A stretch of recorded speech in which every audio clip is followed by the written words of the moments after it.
Thank you, Madam Chair. I'm just curious, following up on Senator Pan's line of questioning, do we know how many students age 18 and younger have died of COVID in the last 3 months?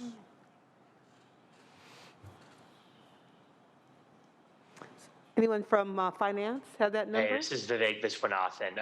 We don't have that information available with us right now, but we can certainly check. Thank you, Mr. Viswanathan. I'm getting constituent requests and, giving speeches and getting all these questions.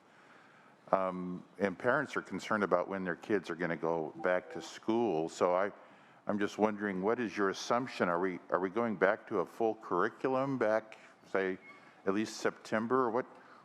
What can we tell our parents? Yeah, so when it comes to that, I'll turn it over to Jessica Holmes, but I will say that I'll make 2 points and then Jessica can speak to this.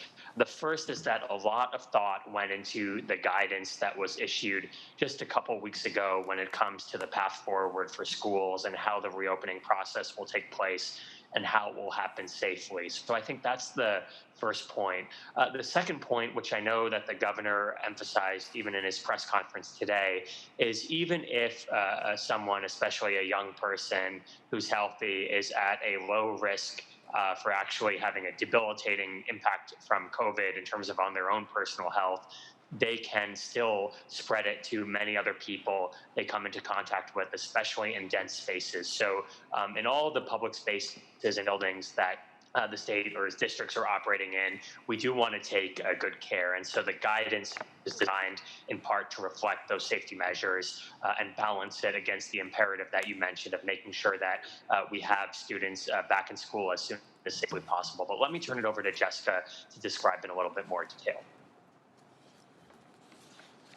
Thank you. Yes, Jessica Holmes, Department of Finance. So the budget includes discussion of parameters around distance learning in order to ensure that the ADA hold harmless is not penalized for a school district. And specifically, we point out that it's certainly the intention of the state that schools offer in-classroom instruction to the greatest extent possible, to the extent that it's aligned with health and safety. And so the language in the budget specifies that school districts should be looking at the guidance and the orders provided by their local and state public health officials to determine what they should be doing to ensure health and safety first and foremost, and ensuring that they can implement that guidance with sort of the default being in classroom, but to the extent that they can't do that and comply with health and safety requirements, that they would be looking at other options for that. And then we specify all the requirements for that in distance learning. But to answer your initial question, Senator Moorlach, local school district boards, charter schools, county offices of education can specify the manner in which they will offer instruction, as well as when school will start, how long the instructional day is. We do have minimums in state law, but much of that is determined at the local level. So the expectation is that the local school district is working with their local public health officer to ensure that they are opening in a way that ensures health and safety and also ensures a quality education for the students of California. So we have 944 school districts in California, and you're kind of informing me that it's a case-by-case, county-by-county situation?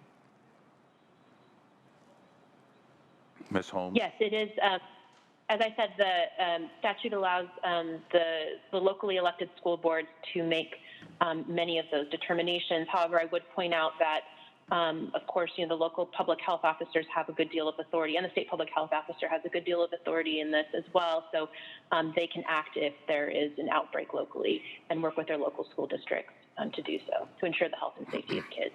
Then on a final note, you have 78 points in SB 77, but I didn't see FCMAT in there anywhere, the Fiscal Crisis Management and Assistance Team.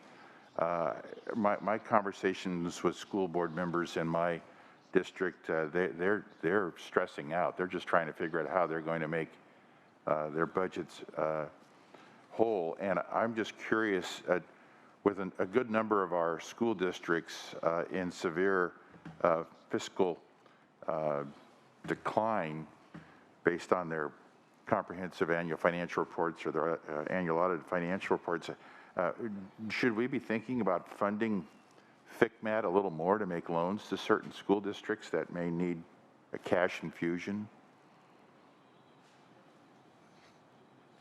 Thank you, Senator Moorlach, for that question. So the Budget Act, or the budget bill that was passed by the legislature on the 15th included an augmentation to FCMAT to ensure that they have the resources necessary to be providing the outreach to the extent we have additional fiscal distress districts that are being identified during the recession or during this current recession.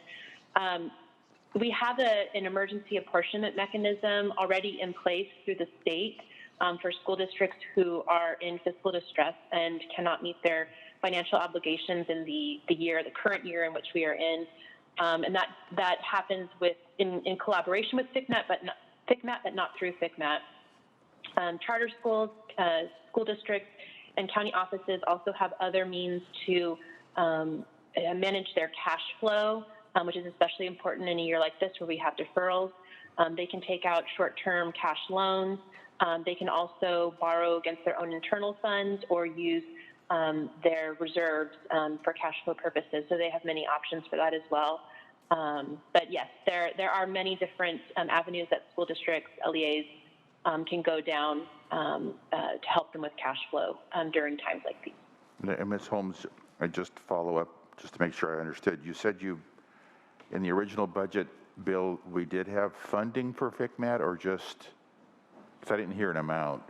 Was there an amount, or was it just a promise to be there?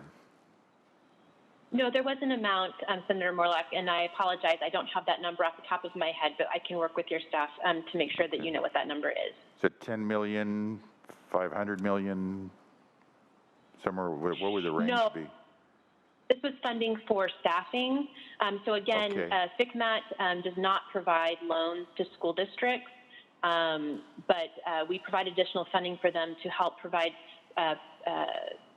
support to school districts and county offices of education and their work to support school districts that are experiencing fiscal distress. Okay, then I apologize, Ms. Holmes. FCMAT was the organization that gave me all the schedules of loans to districts like Oakland and others. So I'll just figure out that going forward. I appreciate your getting back to my staff. Thank you, Madam Chair.